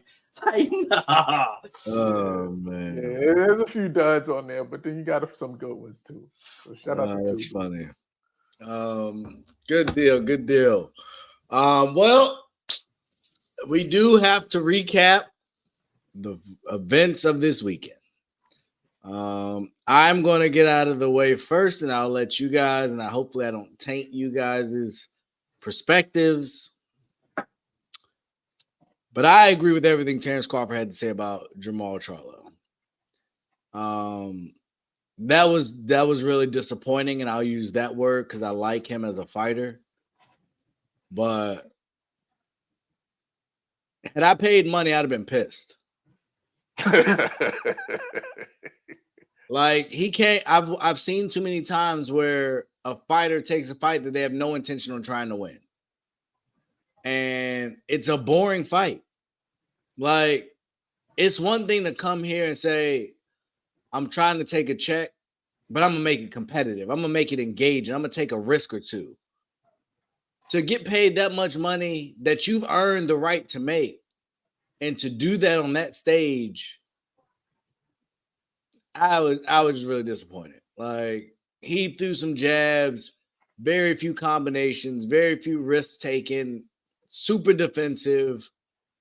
The few times there was any kind of life to, I think Kenny said in the group chat, Canelo could just walk through it. And I don't know if he just tucked his tail and he didn't know how strong Canelo was, and it was a realization when it was in real time. But that was really disappointing. You don't fight consistently enough to give us that kind of performance. And so he seemed very quick to run back to 154. I guess you're looking for the Terrence Crawford payday, but Terrence Crawford has options. and you don't have to be at the top other than for the undisputed aspect. But I was ultimately disappointed. Shout out to Canelo. He performed as well as he could, and he still dropped him. Like, despite the defensive position, he dropped him by hitting him in the forehead, which is kind of wild. He caught him right on his temple. It was a joke, but I was pretty disappointed. Boxing had been on a pretty good high, and there was some good fights that night. Some controversy, Erickson Lubin, and Ugas, you too, bro. Go ahead and pack that up. It's not worth it. It's just not worth it, because that I can't imagine if he fights another fight with that eye. But that's my 2 cents. Charlo, disappointed, man. Canelo, shout out to you. Cinco de Mayo, go get his brother, pack him up, get him out of here, I guess. But Dev, your thoughts? I'm with you. I'm glad I didn't pay for that fight. I didn't see a dog. I only see one dog, and that one dog didn't really have to bark or nothing. It was just like Canelo just walked up to him, sniffed his tail, and Charlo was like, "Nope, I'm a mutt. Please don't come over here, please." And it was just seemed like Charlo never pressed on Canelo. Never, not once. It seemed like Charlo was always in the defense. And that was one thing. If Floyd have not taught anybody anything about the Canelo fight, you cannot let Canelo come to you and start fighting you. You have to kind of be brave. You're gonna have to kind of take some beatings. Because if you sit back and let Canelo just wind up his power shots, you're not going to last long, man. I'm surprised that this fight wasn't over around like the 10th round, in my opinion. Because he was just, like Coach said in the group chat, his power just unmatched. He just walking up to him, bopping up against his head, and Charlo was like, "Oh man, hold on, let me dance around the ring a little bit, let me save myself." You know what I mean? You get up out of here. Like I said, I get it. At the same time, dog, you didn't balk all this time saying you was going to do this and this was going to be a good fight. It wasn't a good fight. It was nothing but a Canelo just doing him. You know what I mean? And I hate to say this, I don't want to see the next Charlo fight.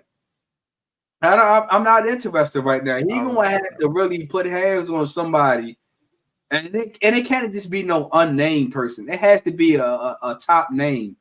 That he gonna have to impress me again, because like we just said, Ray, man, he just. I'm so glad I didn't spend money. I'm glad I didn't spend money, and I wish I would have bet all in on Canelo. Yeah, I saw the odds. And that's something else I want to do with us guys, and it'd be great if Chris was here because he's the resident gambler. But I want to try and start putting together maybe like one parlay for the people. We can, I ain't putting no money in it, but we can build it. Y'all. I don't gamble, so I don't know nothing about that life. I'll leave that. Nah, boo-hoo. Well, we'll get Chris on it. He'll be our resident. But yeah, that'd be fun though. But yeah, Kenny, your thoughts on fight night? Yeah, I'm disappointed. I was disappointed in the fight, but I'm not as down on Charlo as you guys are. I just think he was out of his, in terms of just there's weight classes for a reason.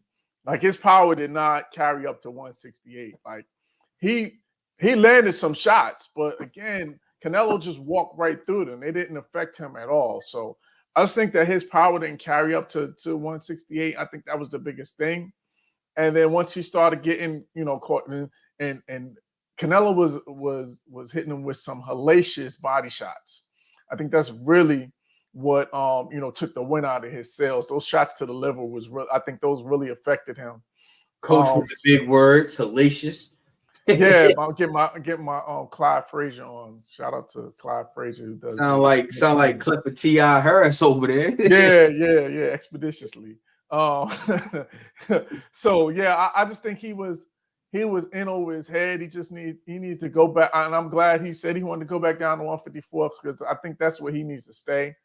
And yeah, I'm just curious. But having said that, do you guys want to see his brother fight Canelo?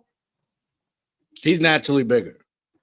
Yeah, so I think Canelo still gets him out of there, but I think that's a much more competitive fight. Man, I'd rather Canelo go ahead and fight somebody else now. Now I wouldn't mind seeing him fight his brother, but who I really want to see him fight is Benavidez. That's the fight. That's the fight I think we all need to see because again, I think he has the power to, and also he has the length too. But Charlo was the much taller, longer fighter. He was, but I think he just doesn't have the same power as Benavidez, and he's a natural 168er. So I think it'll be a better matchup. But I'm with you guys, but I'm not as down. Like I said, I'm not as down on Charlo as you guys. But I just think he was he was just too big. Canelo was just too big and too strong for him. And once he saw that he was walking through his punches, and then he also started to feel Canelo's power, I do agree with you guys that he went into survival mode, and then that really just took all of the steam out of the fight. So yeah, that's how I feel about it. Fair enough. Well, more fights to come as we enter this fourth quarter. We got a lot of new music coming for those music fans out there. For the music fans, Kenny, if you won, I'm gonna say what we got? Kenyon Dixon, it's R&B, young black guy. He actually did a show in DC, and I didn't even realize it. Really upset about that. Okay, what's his name? Kenyon Dixon. Interception Giants. I'm about to look him up right now. Yeah, me too. Just dropped the new R&B project. It's pretty good. Pretty, indie, or he's a major.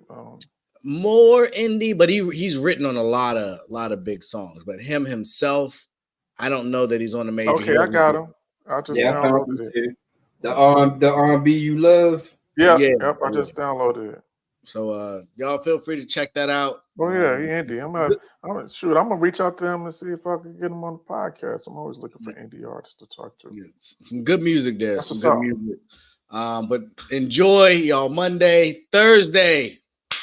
Mike Hughes, I didn't see you in the comments. Mike Hughes, Commanders at Bears on Thursday.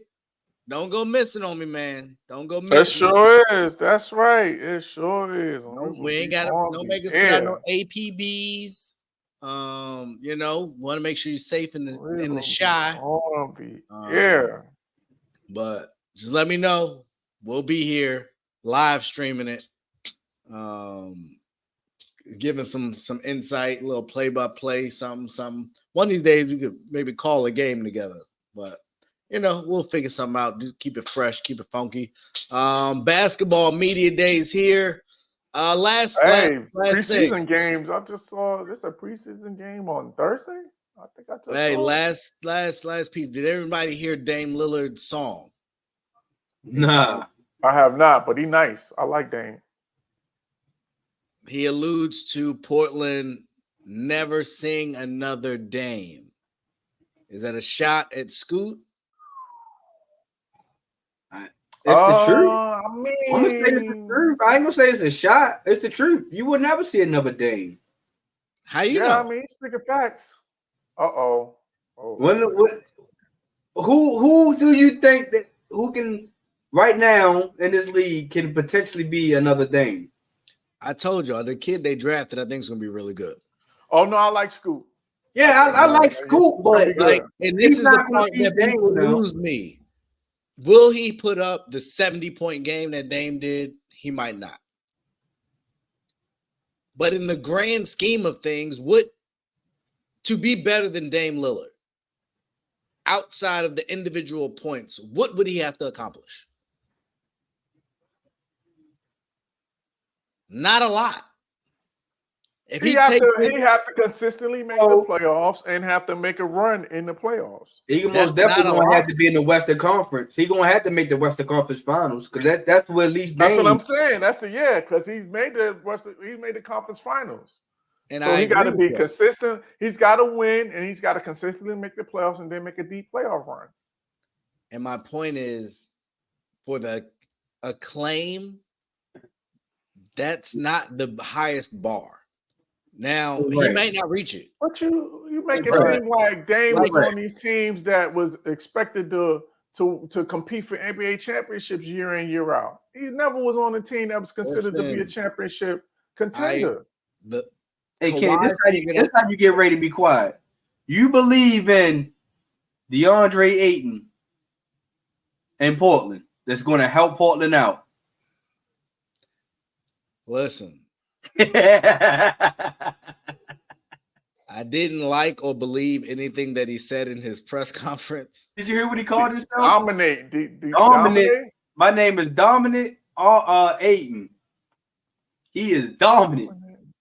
That's all. That's what I want to tell you. This in the early. I saw that. I was funny. I saw that. I said, "Oh yeah." I was waiting for you to respond on that one. I said, "I know Ray gonna have something to say about." Hey, Ray disappointed me. He disappointed me. Yeah, I just knew it because I be hard on the kid, and he just got to his new location. Hey, I ain't gonna lie, man. Like it's now or never. Now you don't got no excuses. Like this is you're out of. Here's the other part. You got part. a team that wants you. You got young guys that that these guys are not established in this league. So you should be able to get plenty of touches. So you got to put up numbers now. And here's the other part. Simons, Sharp, and Scoop, scoring ain't their problem. The defense becomes the concern, and Robert Williams is a better defender than you are. Oh, yeah. Yeah. Yeah, you maxed out. You are the starting center for now. But you pull that Phoenix Sun BS, we got a replacement sitting right here. That I think, in my mind, could be a better fit. And Jeremy Grant's still on that team right now. So I don't know that the situation's exponentially better than the one he just left, but he's going to dominate something. Hopefully it's not bench minutes, but we'll see. I'm not concerned though. I would take JaVale McGee at his price point over DeAndre Ayton every day of the week right now. But that's my 2 cents. And Dame,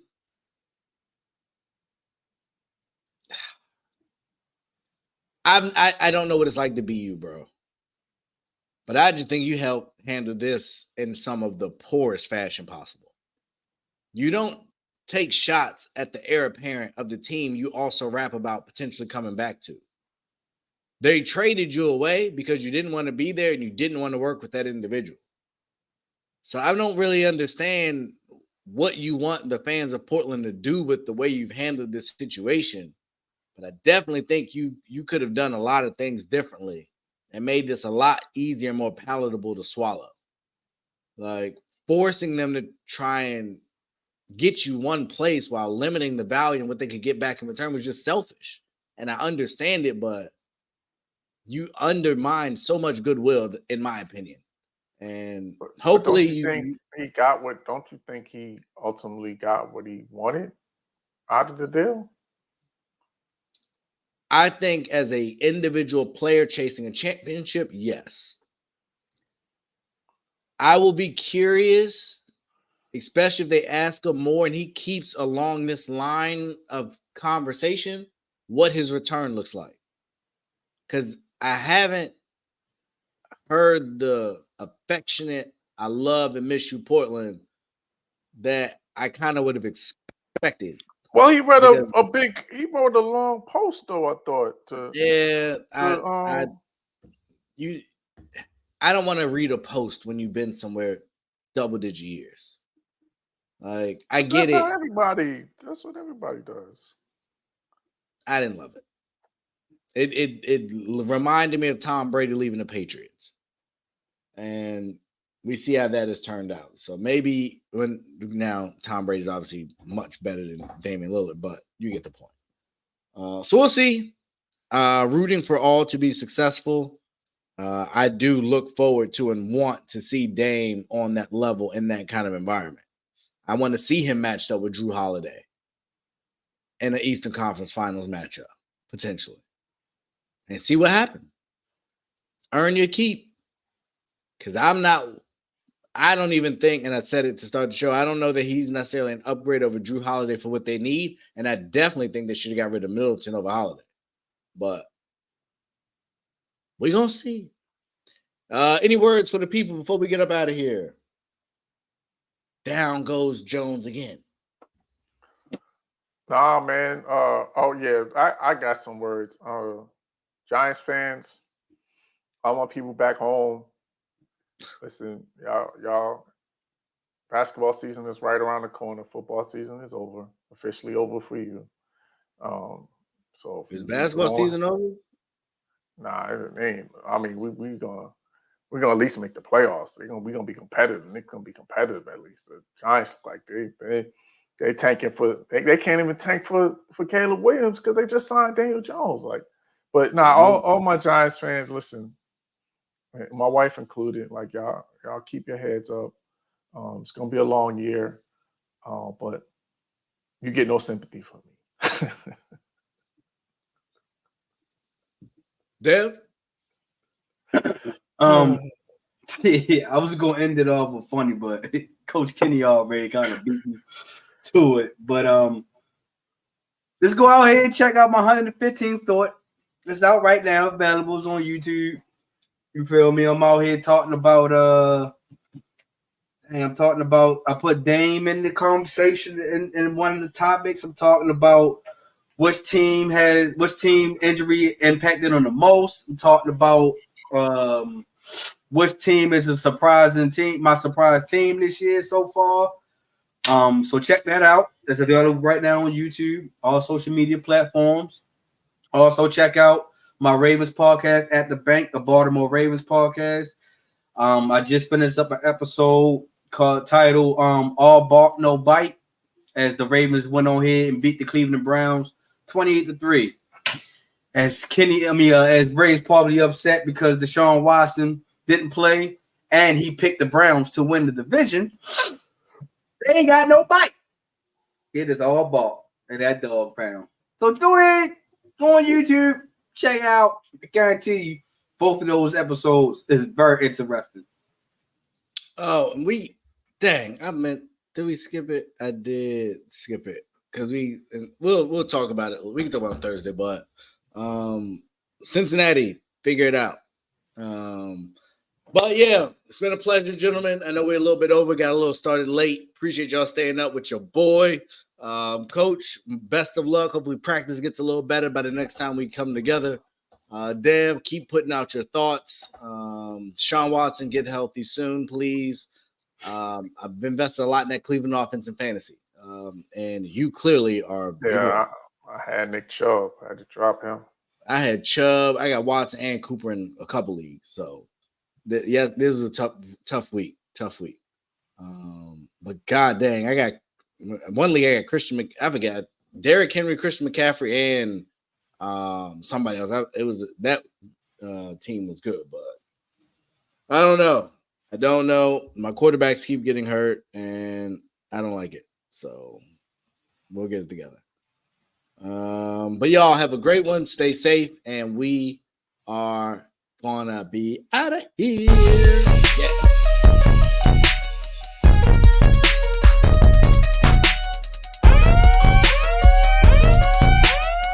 And the keys, tempo, hey time, let's go. We bring that real talk